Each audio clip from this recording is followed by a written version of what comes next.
Well, good evening. How are you all today? Welcome to Integrative Preparedness. I want to talk to you all tonight about not being a slave. We just got back from a long day of hanging Christmas lights. It was a great day. All the kids, Kelly was out with me, and the kids were out with us, and we got a bunch done. And now I am relaxing, drinking some Wintersaga. You all know what Wintersaga is? You can have it warm. You can have it on ice. I like mine on ice when I've been working. Later if I'm just sitting around the fireplace, then have it warm. But I'm having it. It's a great drink. You want to know what Wintersaga is? I will tell you. I'll show you the bottle here. It's non-alcoholic. It is. Let's see.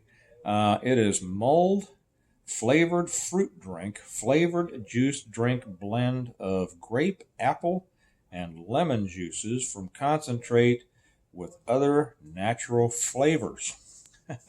It comes from IKEA. How about that? It is great.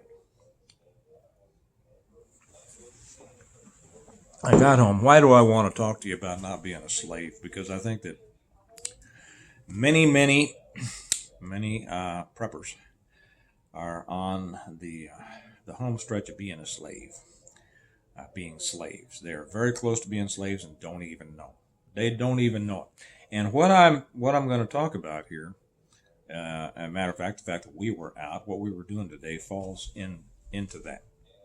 Um, when I got home, I turned on, I checked my messages and things, and saw that there was some video had popped up from a prepper channel that I'm not familiar with. It was a young lady, very nice young lady. It seemed never seen her before. Don't know why, but it said they got me. So I think the title was "They Got Me." Um, don't let this happen to you, or preppers beware, or something. I don't know what it was. Anyway, it piqued my interest, right? So I said, wonder what in the world that could be. Well, to boil it all down, she had a very good job and she lost her job. Let me take another sip of Venter Saga and I'm going to talk about this. You all know that Kelly and I, well, if you're new, you don't know this, but if you're new, welcome. By the way, I might talk more about Venter Saga uh, on the Patreon channel. Welcome to all the new people on the Patreon channel. You have found that it's a great place to be, haven't you? Yes, because you've told me that. And if you're not with us, we'd love to have you. Links down below. Um, so many of you know that Kelly and I lost our jobs. We had corporate. We had jobs with a big hospital system, and we lost our jobs because we refused to take the poke. And they were good jobs, Big Benny's and all of that. And when they said that we were going to have, now we worked in that hospital through the whole COVID thing. I mean, when I was in the security department, I carried down more bodies to the morgue that they said had died of COVID. We were in there tussling with people that said they had COVID. So we worked we worked through. She was with another department, but she didn't have the same contact with patients and everybody that I did. But we worked through the whole when it was supposed to be so big and scary, right? And then after it was pretty much over, then we got the the notice that, well, everybody now has to get the poke. And we said, no, we don't, and we're not gonna. And they said, well, you better, or you're gonna lose your jobs. And we said, well, take your best shot. And anyway, we put in for religious exemptions. They accepted the religious exemptions, but then they wanted us to take weekly testing. And we said, no, we're not going to do that either. I'm not going to have you poke something up our noses that we don't know what's on it.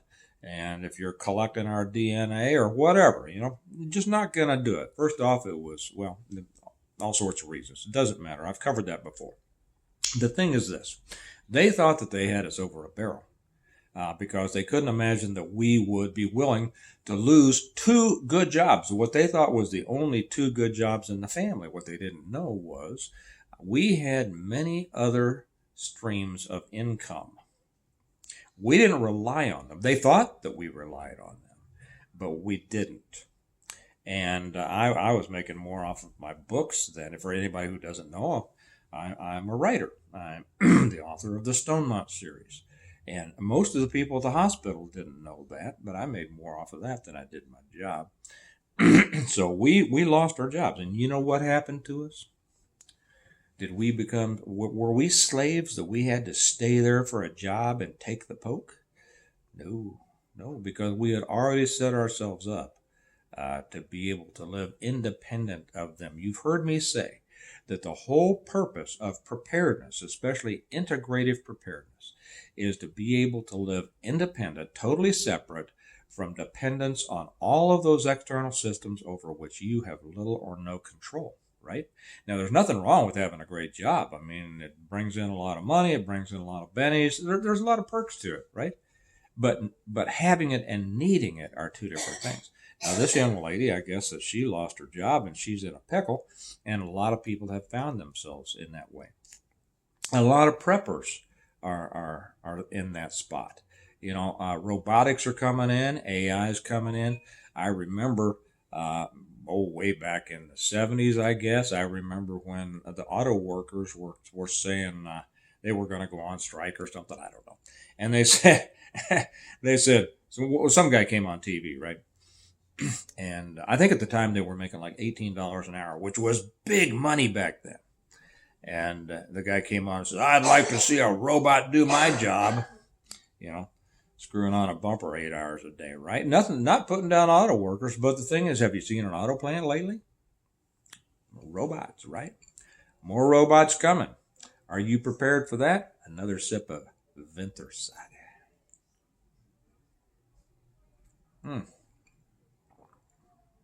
That is good. We have a refrigerator that makes round ice cubes if we wanted. Is that not cool? Anyway, one of the things that I stress on here is to have multiple streams of income. If you don't, you are under the thumb of the biggest source of income you have. Now, one of the things that I stress to my kids is the same thing, to make their own money and to make their money in many different ways. Our oldest son, Aiden, he works a job, has a good job working for somebody else. He works for us. He's one of my main installers. He makes buku bucks doing that. He does all of the computer work and the website work for all of our other businesses. He does it for integrative preparedness. He does it for the Stonemont website. He does it for Kelly's store. Kelly has a lot of contracts that she prints T-shirts and sweatshirts for different organizations, plus has a couple of painted tree booths, both she got one in Lincoln and she put one in Omaha. I think she wanted to put in a couple more. Our son Aiden, who has done all that stuff, he also door dashes, and he has rented a booth in a painted tree in Lincoln, Nebraska. Now, how many is that for an 18-year-old young man? That's a lot. Did he just go out and get a job and work? I mean, he's still in school. He goes to school full time, right? Does he just go out and get a job and say, "Well, okay, I'm doing my part and I'm a hardworking man"? You see, that's something that too many people think. You have a job. Well, okay, good. You have a job, but are you dependent on that job for everything? Because if you lose it, you're gone, which means you're a slave to that job. And if you lose it, then you're a slave to the government or whoever else you depend on for your needs.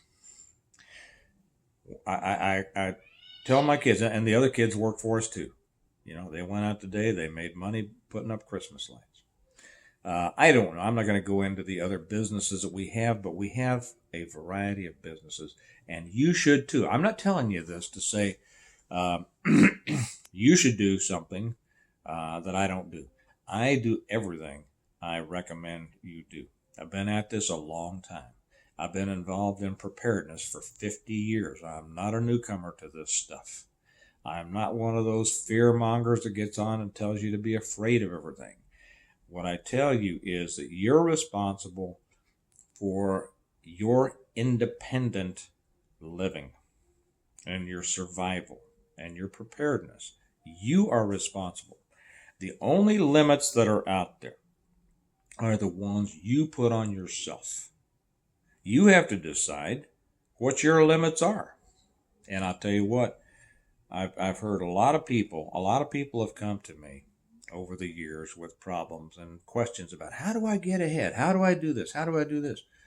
Within 5 minutes, I'll give them an idea or two or three or 10 that they can go out and start making money right away. You know how many of them do it? Let me take a sip of Wintersaga. I'll let you think about that and make a guess. And then I'll answer it.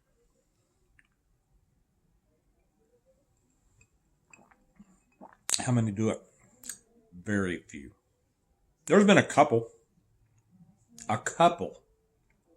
through all the years. A couple. I have a lot of people come to me ask for advice. I wonder why they don't take it. They don't take it.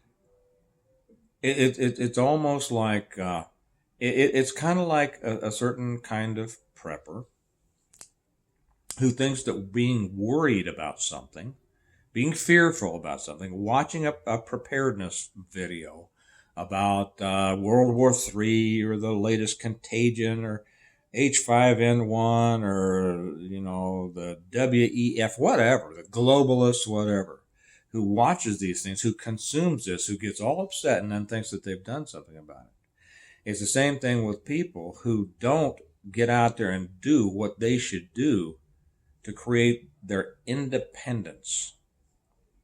That by asking what they should do and talking about it, they mistakenly think they've done something. They've done nothing. Nothing. So that's what I wanted to tell you all today. I just had to tell this. This one, it seemed like it was a big surprise to this young lady, and she has a prepared. I don't remember the name of her channel. She seemed like a very nice young lady, but she had all of her eggs in one basket. How old were you when you first heard somebody tell you, don't put all your eggs in one basket, right?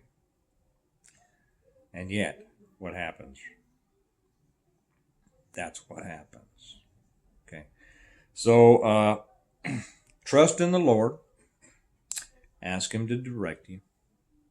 And then do what He directs you to do. You want to get a little bit religious here?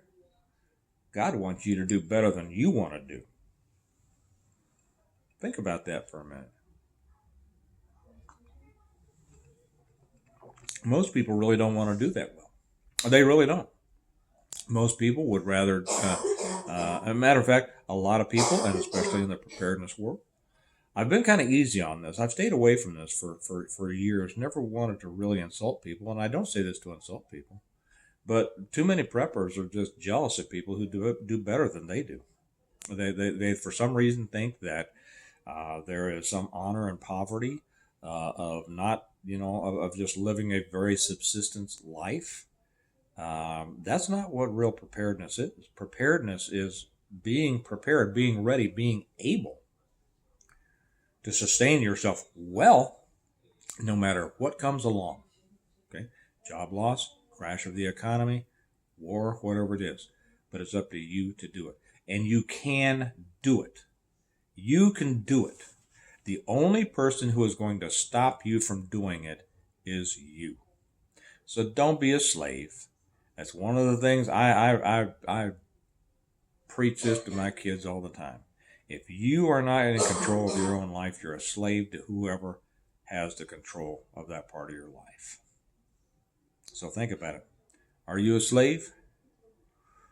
Probably most of you are, to be honest, to one extent or another. So I'll ask the second part, which is the important part, and that is, do you want to continue to be a slave? And the answer, of course, should be a resounding no. And most people will say no, but you know what the dirty little secret is? A lot of people would rather be slaves.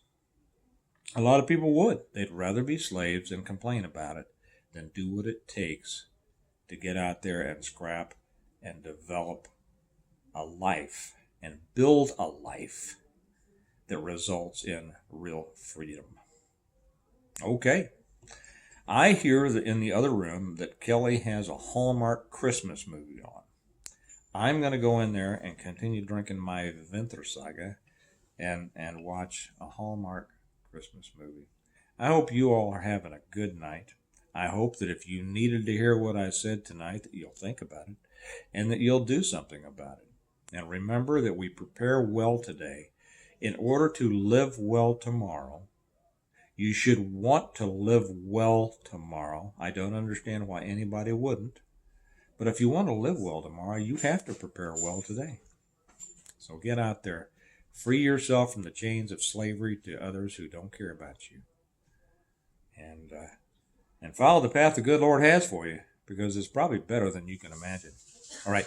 You all have a good night. I'll talk to you later. Bye-bye.